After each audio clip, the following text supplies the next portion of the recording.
Important not, કાલનું level અને કાલનું ક્લોઝિંગ જોઈ લઈએ.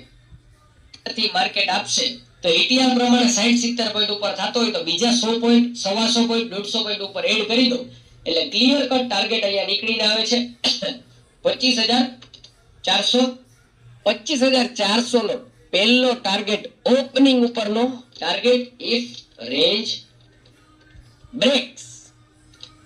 અને 25,400 નો તો હું બીટા લખું છું કારણ કે મેં શોર્ટ કવરિંગ જોઈ છે માર્કેટની અંદર. એક વખત માર્કેટની અંદર શોર્ટ કવરિંગ આવે છે ને તો હું શોક નહીં થાઉં કે 25,400 ઉપર આવતા નવી પોઝિશન જો બનવાની ચાલુ થાય લોકોની તો હું શોક નહીં થાઉં. અહીંયા 25,500 અથવા તો 550 સુધી પણ જાય. કાલના માર્કેટનું લાઈવ એનાલિસિસ કે હું શોક નહીં થાઉં કે 25,500 અને 25,550 સુધી માર્કેટ જાય.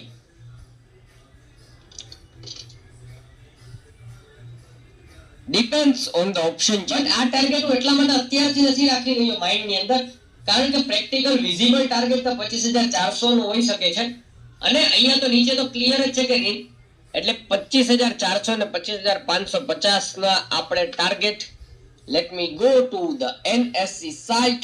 એનએસસી સાઇટ ની અંદર જઈ અને ચેક કરી લઈએ 25,549 ની કાલની નિફ્ટી 50 ની ક્લોઝિંગ છે ગાઈસ.